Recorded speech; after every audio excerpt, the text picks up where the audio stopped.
جو ہے آپ ہر مہینے کے حساب میں ڈالتے ہیں، اس طریقے سے اس کو ٹریٹ کیا جاتا ہے۔ وہ اس صورت میں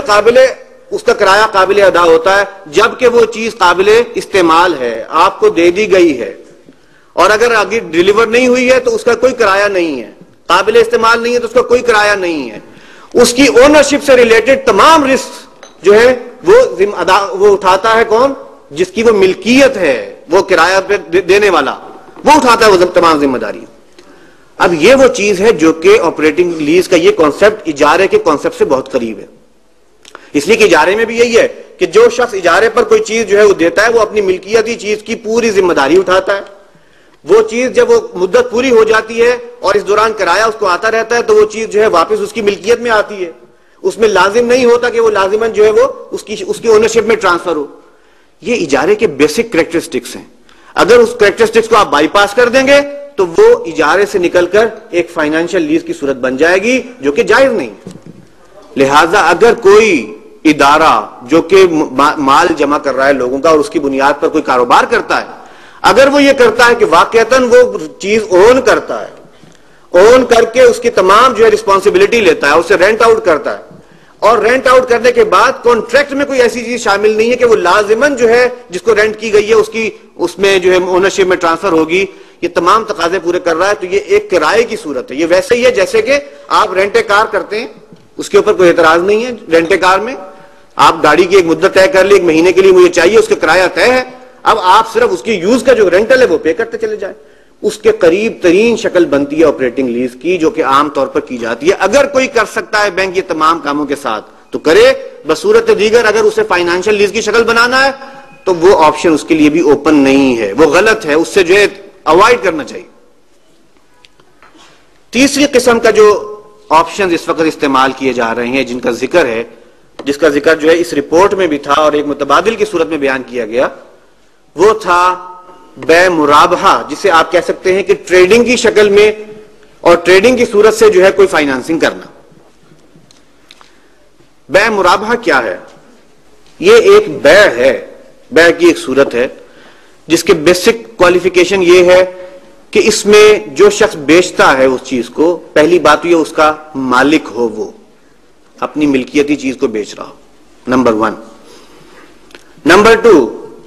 وہ اس کی کاسٹ پرائس کو ڈسکلوز کرے کہ یہ مجھے اتنی جو ہے لاگت کرتی ہے۔ نمبر 3، کاسٹ کے اوپر کوئی اضافی اگر خرچے ہوئے ہیں انہیں الگ جو ہے وہ بتایا کہ یہ اتنا مجھ پر اس کا اضافی خرچہ ہوا۔ اور نمبر 4، اس کے اوپر اگر کسی خریدار کو وہ آفر کر رہا ہے تو اس پر اپنا شرح منافع واضح کرے کہ میں اس پر کتنا منافع لینا چاہتا ہوں، 5% کا چاہتا ہوں، 10% چاہتا ہوں، اور پھر وہ اگر نیگوشیٹ کرتے ہیں تو نیگوشیٹ کرنے کی صورت میں وہ 5% یا 10% جس پر اس کے درمیان میں کہیں آ کر سیٹل کر لیتے ہیں وہ اس کا منافع طے ہو۔ یہ ایک مرابحہ کی صورت ہے اور یہ ایک کاروبار بیع و شرح کی ایک جائز صورت ہے، اس میں کوئی پرابلم نہیں۔ اس میں پرابلم کب آتی ہے؟ اور آج کل کے صورت میں جبکہ بینک اسے اڈاپٹ کر رہا ہے، اس کے اندر پرابلم کیا صورت پیش آتی ہے؟ پہلی بات تو یہ ہے کہ اس کے اندر کہیں بائی ڈیفالٹ کوئی ایسا ذکر نہیں ہے کہ یہ لازماً ادھار کی بیع ہوگی۔ یہ ایک نقد کی بیع ہے، عام بیع جیسے ہوتی ہے، اور جیسے عام بیع ادھار کی بھی ہو سکتی ہے اسی طرح سے یہ ادھار کی بھی ہو سکتی ہے۔ بینکنگ میں جب آتی ہے تو یہ لازماً ایک ادھار کی بیع بنتی۔ نمبر 2، جب اس بیع کو بینک استعمال کرتا ہے تو وہ کیا کرتا ہے؟ وہ بینک ٹریڈر تو بننا نہیں چاہتا، ٹریڈر کی ذمہ داریاں ادا نہیں کرنا چاہتا، لہذا وہ چیز جو مارکیٹ میں پڑی ہے اسے بیچتا ہے مرابحہ پر۔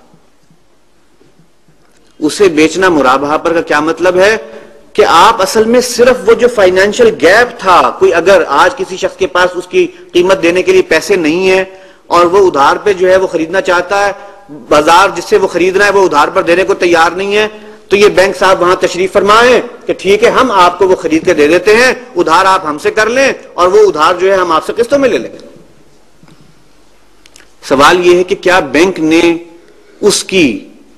چیز کی ذمہ داری، اس کی اونرشپ کی ذمہ داری، اس کی تمام جو بھی اس کے ساتھ جو ضمان وابستہ ہے وہ لی ہے؟ اگر آپ اوریجنل کانٹریکٹس دیکھیں تو یہ مرابحہ 2 قسم کی جو ہے وہ کاموں میں یوز ہو رہا ہے۔ ایک اسی طرح کی ٹریڈنگ میں کوئی چیز جو ہے وہ بازار میں پڑی ہے، بینک درمیان میں آ گیا ہے وہ فائنینشیل گیپ بریچ کرنے کے لیے، کلائنٹ جو ہے وہ خود جاتا ہے سروے کرتا ہے، کون سی چیز چاہیے. جو چیز چاہیے اس کا کوئی اگر بھاؤ تاؤ کرنا ہے وہ بھی وہی کرتا ہے. پھر وہی بینک کا کلائنٹ بن کر جا کر اس سے جو ہے معاہدہ ایگریمنٹ کرتا ہے.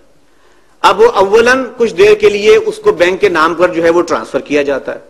اور پھر جب وہ ادائیگیاں پوری ہو جاتی ہیں تو وہ اسے بعد میں جو ہے وہ اس شخص کے نام پر ٹرانسفر کیا کر دیتا ہے. یہ کام جو بینک کر رہا ہے وہ مرابحہ, وہ بے نہیں کر رہا, بے و شراء نہیں کر رہا, وہ صرف اور صرف اس فائنانشیل گیپ کو برج کر رہا.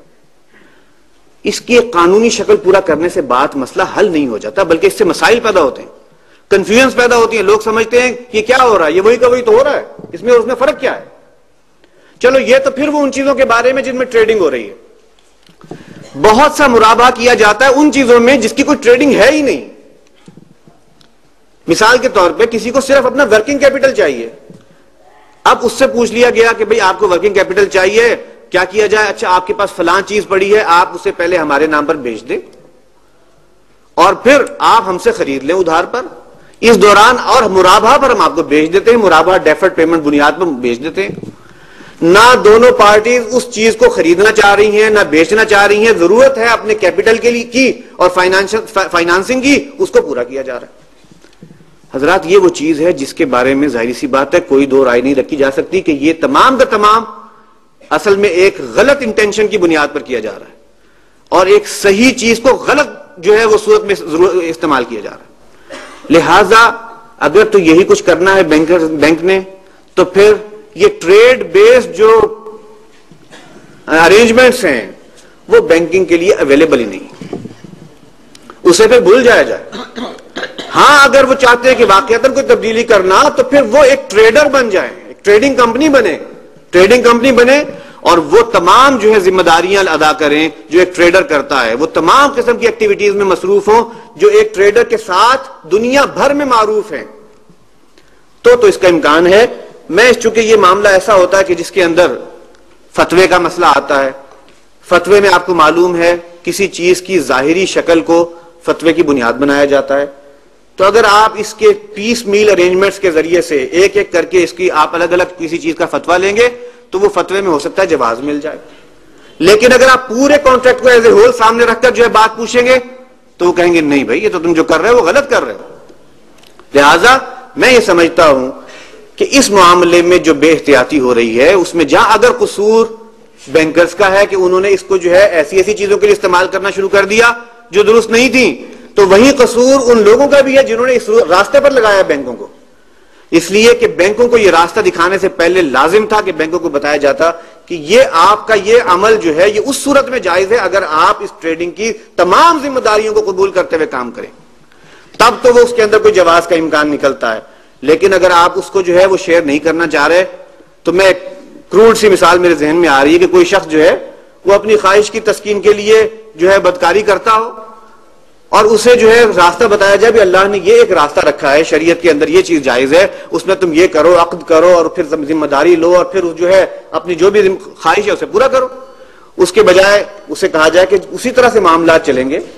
تم صرف یہ کرو کہ ایک دفعہ عقد کر لو اور پھر اس کے بعد میں جو ہے وہ علیحدگی اختیار کر لینا, ذمہ داری لینے کی کیا ضرورت ہے. یہاں پر معاملہ بھی بدقسمتی سے ایسا ہی ہو رہا ہے. وہ ذمہ داری کی طرف راستہ دکھانے کے بجائے اس معاملے کے اندر جو ہے یہ راستہ دکھایا جاتا ہے کہ بھئی یہ اس میں فارم پوری ہو گئی ہے, ظاہر میں ایک شکل پوری ہو گئی ہے, لہٰذا آپ یہ کام کر سکتے ہیں. لیکن یہاں میں بھی یہ عرض کر دوں کہ بہت سے بینکس ہیں, ان کے لوگ آتے ہیں مجھ سے گفتگو کرتے ہیں بعض دفعہ, اور جب میں ان کے سامنے ساری صورتحال رکھتا ہوں وہ سمجھتے ہیں, مانتے بھی ہیں. اور بحمدللہ مجھے ایک صاحب نے, ایک وفد نے آ کر ان کے ایک بینکرز کے ایک وفد نے آ کے بتایا کہ جو سب سے زیادہ مسئلہ ہمیں بھی نظر آیا وہ اسی میں ہے اور ہم نے مرابحہ فائنانسنگ چھوڑ دی. مجھے بہت خوشی ہوئی اس بات سے, حالانکہ انہوں نے دکھا دیا کہ اس کے لیے یہ فتویٰ ہمارے پاس موجود ہے کہ اگر یہ قانونی تقاضا پورا کر لیا جائے تو آپ کا یہ کام درست ہے. تو حضرات یہ جو تھرڈ موڈ ہے یعنی ٹریڈنگ بیسڈ, اس کے حوالے سے میں یہ سمجھتا ہوں کہ یہ موڈ بینکرز کے لیے نہیں کھلا, بینک کے لیے نہیں کھلا. اس لیے کہ جب بھی وہ اس قسم کی ایکٹیویٹی میں آئیں گے وہ اپنے آپ کو اس تمام ذمہ داری کی اس پوزیشن سے نکالنے کی کوشش کریں گے جس کا کہ شریعت نے انہیں پابند کیا ہے. ان الخراج بالضمان, یہ ایک اتنا زبردست اصول ہے کہ اگر آپ اس اصول کو اختیار کر لیں اور کاروبار کریں تو کاروبار میں منافع جائز ہے. لیکن اگر اس اصول کو بائی پاس کریں, اور میرے سامنے تو زندہ مثالیں ہیں, بہت سی کمپنیز کے کانٹریکٹس ہیں میرے پاس